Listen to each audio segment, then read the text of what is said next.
In the second part of 9.3, what we're going to do is we're going to take a look at solving equations that have variables in the exponents and how to approach solving those. So if we look at the first example, we have 5 to the x power equals 125.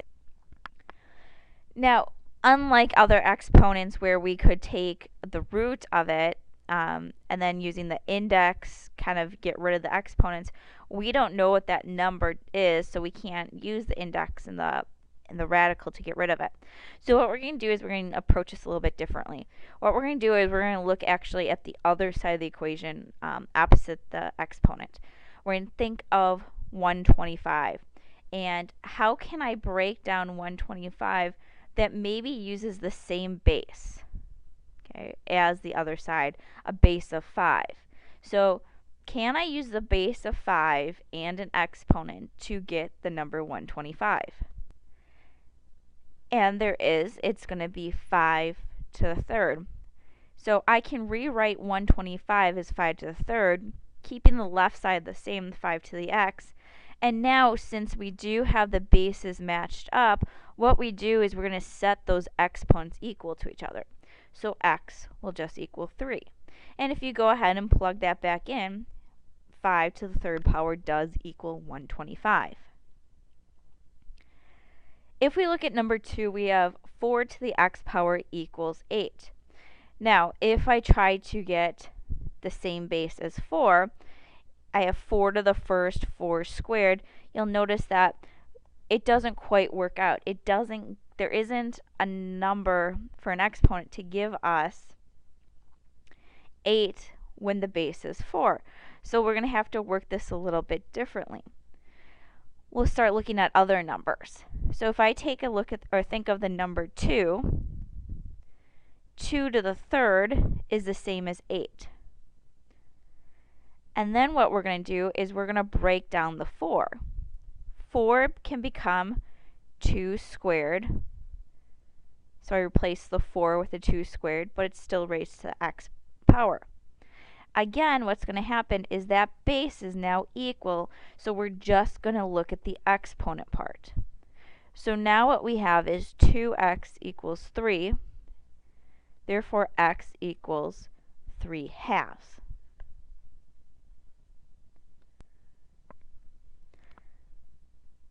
We're going to do something very similar for number 3.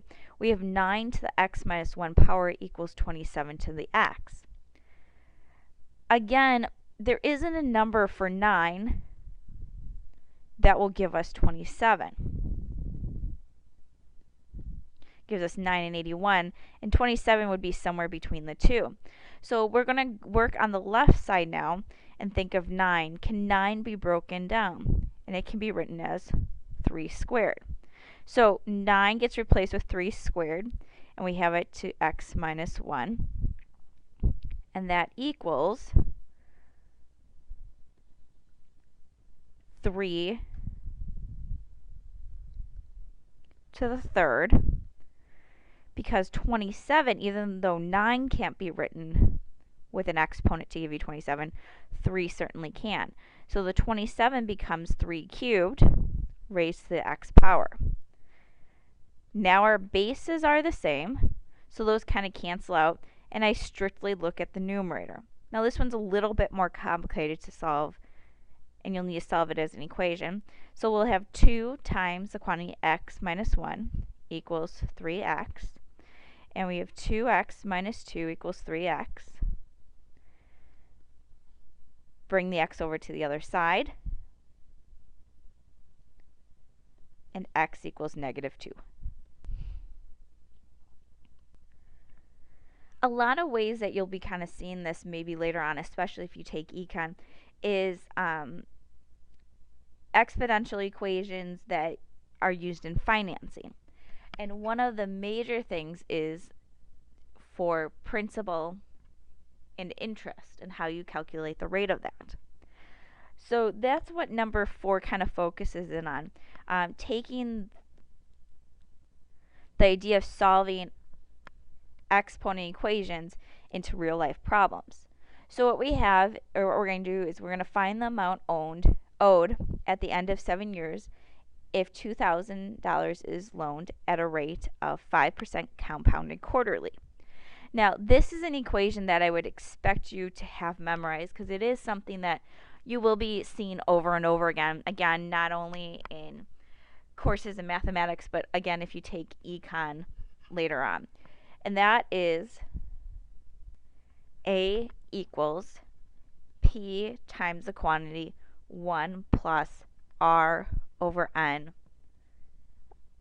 raised to the NT power, where A is going to be that total amount owed, P is going to be your principal, R is the rate, N is the number of times it is compounded, so that's kind of where that quarterly comes in, and then T is the time in years. So all we're going to do is we're going to take this equation and we're going to take those numbers and we're going to plug them in. Now we want to find the amount owed, so A is actually going to stay the same because that's what we're going to find. P is that initial amount loaned out, which is $2,000 in this case. 1 will be standard. The rate is going to be that 5%, so it's going to be written as a decimal, 0.05. And then N is the number of times it's compounded. And this is a little bit trickier. In this case, it is quarterly, and that's per year. So this would be actually N equals 4. Now, if it was monthly, it would be 12. It would be yearly, it would be 1, etc. So we're going to put 4 down here, and then we're going to do 4, and then it's 7 years. And from here, you're going to really want to rely on that calculator and make sure that you know how to use it appropriately. So at this time, please get out your calculators, pause the video, take out your calculators, and actually punch in the numbers. Make sure that you're punching them in correctly. You'll do $2,000, and then you'll want to make sure that that's in parentheses. So 1.0125 raised to the 28th. And you want to make sure that when you enter in these numbers, it's in parentheses and that order matters. And then that 28th is raised to the exponent. What you'll end up getting for the amount is $2,831.98. If you do have trouble, make sure you bring in your calculator during class, and I'll go over exactly how to punch that in with you. Although interest and principal equation is fairly used a lot, other equations will come into play. If we take a look at number 5, it says, as a result of a nuclear accident, radioactive debris was carried through the atmosphere. One immediate concern was the impact that the debris had on the milk supply. The percent Y of radioactive material in raw milk after T days is estimated by the equation Y equals 100 times 2.7 raised to the negative 0.1 T power.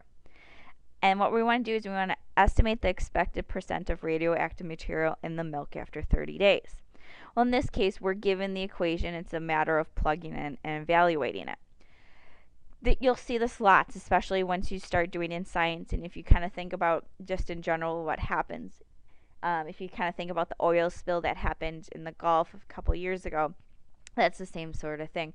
They're looking at this disaster, and eventually, exponentially, it's going to decrease and decrease. But how long and how far the effects go can be calculated kind of with exponential equations. But what we're going to do is we're going to take that equation and start plugging in. So 30 days right there is going to be your T, your time. So it's just a matter of then multiplying it. So we're just going to multiply by 30 to that for that negative 0.1.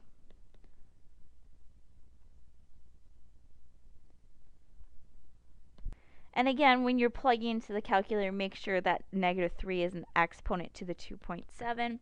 And what you will end up getting is 5.08, and it will kind of go on for a little bit.